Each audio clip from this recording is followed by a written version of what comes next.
नमस्कार प्रिय छात्रों आपका स्वागत है स्टडी फॉर नॉलेज चैनल पर। आज हम एक महत्वपूर्ण टॉपिक से साथ उपस्थित हुए हैं, जो कि महत्वपूर्ण टॉपिक ये है कि आपने किसी लोगों के कई लोग ऐसे होंगे जिनके सिलेबस में जो है कर्मभूमि उपन्यास पुस्तक मुंशी प्रेमचंद जी द्वारा लिखा गया उपन्यास होगा।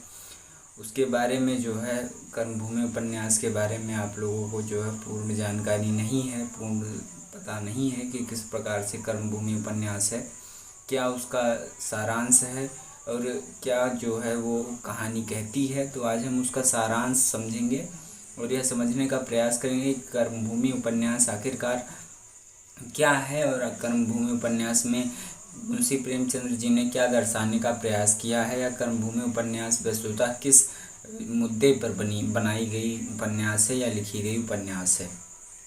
जैसा कि हम लोग सभी जानते हैं कि मुंशी प्रेमचंद्र जी के जो इतने भी उपन्यास रहे हों, कहानी रही हों, ये सारे सुप्रसिद्ध हैं। इन सब की जो है प्रसिद्धि के मोहताज नहीं, इन्हें जो है सौ प्रसिद्धि मिली हुई है। वे जो है समाज में अपने आप स्थान बना लेते हैं। उन्हें किसी भी प्रकार की कोई आवश्यकता नहीं, किसी भी प्रमोशन जैसे कह सकते हैं, जिन्हें प्रोत्साहन प्रमोशन कह सकते हैं, की आवश्यकता नहीं। वो खुद जो है हाथों हाथ बिक जाती हैं मुंशी प्रेमचंद्र जी के नाम से।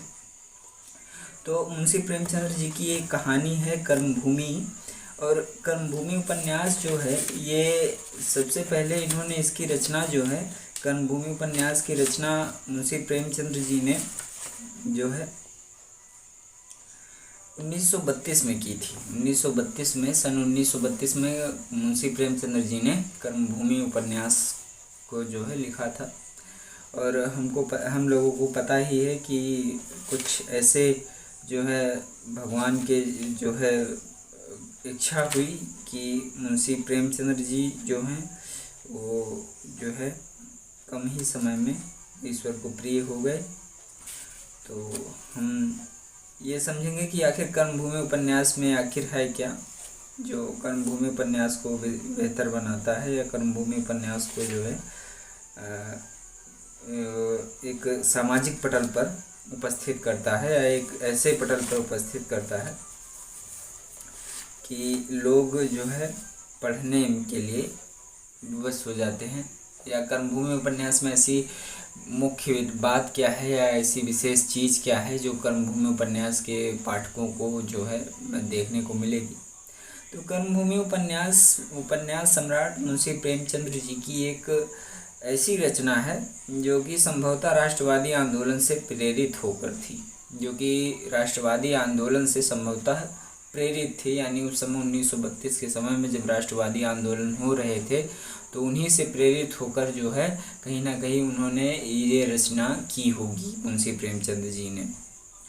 और कर्मभूमि मानवीय कर्तव्यबोध की पृष्ठि पर लिखा गया उपन्यास है, जिसमें एक ओर अंग्रेजों के अत्याचार की भीषण त्रासदी है, तो दूसरी ओर धार्मिक वितंडतावाद। यानी धार्मिक वितंडतावाद से क्या मतलब है?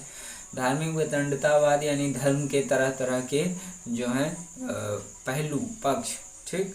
तो धार्मिक वितंडतावाद, छुआछूत जो कि बहुत पुरानी समस्या थी भारत की, तो छुआछूत जैसी समस्या, और धनी निर्धनों के बीच कड़ा संघर्ष, ये भी दिखाया गया है इस उपन्यास में।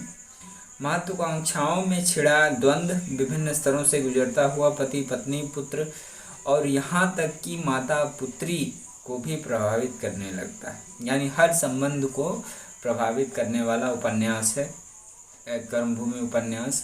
कर्मभूमि उपन्यास विशेष करके किन जो है रिश्तों को प्रभावित करता है? एक पति पत्नी के रिश्ते को, पिता पुत्र के रिश्ते को, और साथ ही साथ यहाँ तक कि माता पुत्री के रिश्ते को भी प्रभावित करता है। लेकिन राष्ट्रीय स्तर पर पहुँचते पहुँचते समन्वित हो जाता है। यानी जब ये राष्ट्रीय स्तर पर पहुँचता है तो पहुँचते पहुँचते वहाँ तक समन्वित हो जाता है। कर्मभूमि उपन्यास के प्रमुख पात्र अमरकांत हैं। आपको जो है थोड़ा बहुत अगर इसके विषय में आइडिया होगा तो आप ये समझते होंगे कि कर्मभूमि उपन्यास के जो प्रमुख पात्र हैं वो अमरकांत हैं, और कर्मभूमि उपन्यास के जो हैं अमरकांत के पिता जो है वो समरकांत हैं, सलीम हैं, सकीना है, साथ ही साथ अमरकांत की पत्नी भी इसमें है, और साथ ही साथ अमरकांत की सास रेणु देवी, यानी तरह तरह के किरदार हैं इसमें। और सभी किरदारों का अपना एक महत्व है, सभी किरदारों ने अपनी एक अपना एक महत्व छोड़ा है। मुंशी प्रेमचंद जी ने उन किरदारों के माध्यम से एक छाप छोड़ दी है जो कि उस समय अवर्णनीय थी और इस समय भी अवर्णनीय है।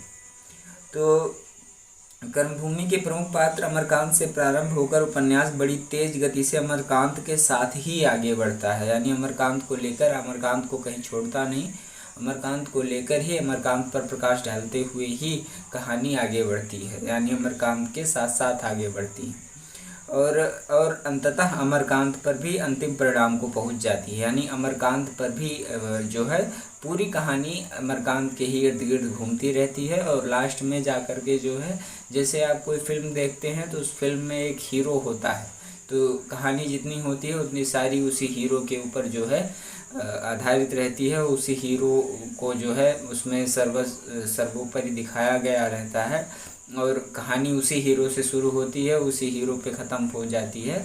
तो ठीक उसी प्रकार से मुंशी प्रेमचंद जी का ये उपन्यास भी है कि मतलब अमरकांत नाम के हीरो यानी मुख्य पात्र से जो है कहानी प्रारंभ होती है और अमरकांत के ही नाम के ही मुख्य पात्र पर जो है कहानी समाप्त हो जाती है। और साथ ही साथ अमरकांत की भूमिका को सशक्त बनाने वाली महिला पात्रों में उसकी पत्नी सुखदा, बहन नैना, प्रेयसी सकीना व मुन्नी, और पुरुष पात्रों में पिता समरकांत, सखा सलीम व डॉक्टर शांति कुमार आदि का योगदान है। कौन कौन से पात्र हैं? अमरकांत की पत्नी है सुखदा और उसकी एक बहन भी है अमरकांत की जिसका नाम है नैना, जो कि सौतेली बहन है उसकी, और उसकी एक प्रेयसी है यानी प्रेमिका है उसकी एक, जो उसे जो है प्रेम करती है, तो वो सकीना है। वह मुन्नी, एक और प्रेयसी है जिसका नाम मुन्नी है। दो प्रेयसियां हैं उसकी और जिनका नाम मुन्नी और सकीना है।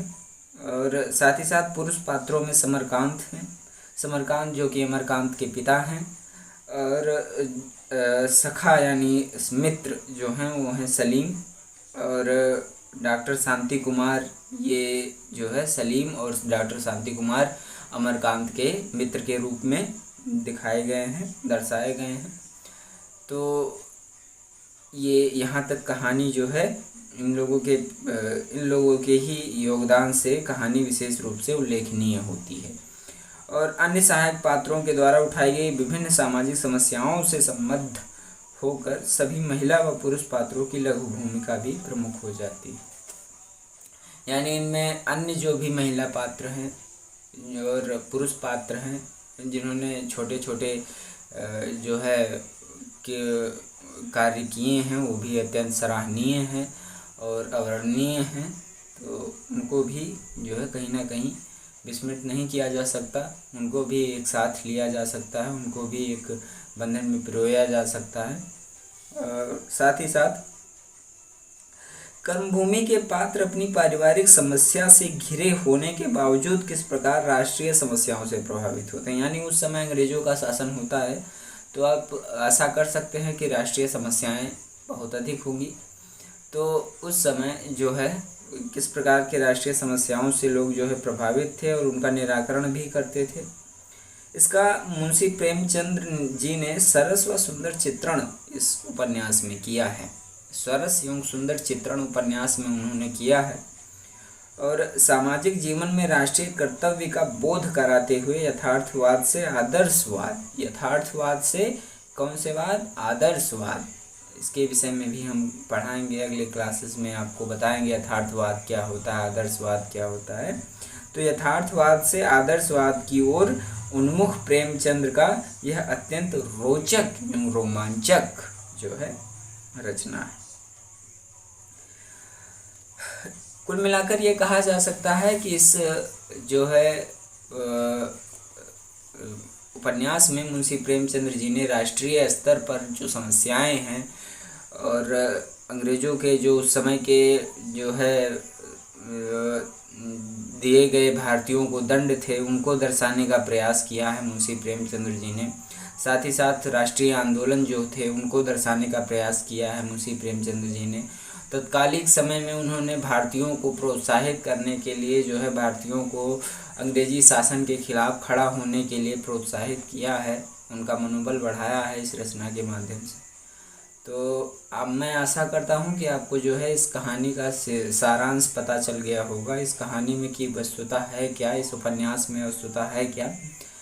तो अब इसका हम जल्द ही जो है एक एक करके पार्ट बनाते जाएंगे और इसमें कहानी के विषय में विस्तृत रूप से बात करेंगे, कहानी के बारे में हम विस्तृत रूप से चर्चा करेंगे और उस महत्वपूर्ण प्रश्नों पर बात करेंगे जो आपकी परीक्षा के लिए बन सकते हैं, जो आपकी परीक्षा में आ सकते हैं। ठीक है, तो उन महत्वपूर्ण प्रश्नों पर भी चर्चा करेंगे हम। धीरे धीरे ये सारी सीरीज आपके स्टडी फॉर नॉलेज चैनल पर मिलती रहेगी। मुझे आशा है कि आपको जो है दी गई जानकारी पर्याप्त होगी आपके लिए। अगर पर्याप्त है तो आप हमें अपनी प्रतिक्रिया दें और आप लोगों से एक सहृदय जो है एक कह सकते हैं कि निवेदन रहेगा, विनती रहेगी कि आप चैनल को सब्सक्राइब करें और जो है इसी प्रकार के ज्ञानवर्धक वीडियो को देखें, प्राप्त करें, पाएं। धन्यवाद।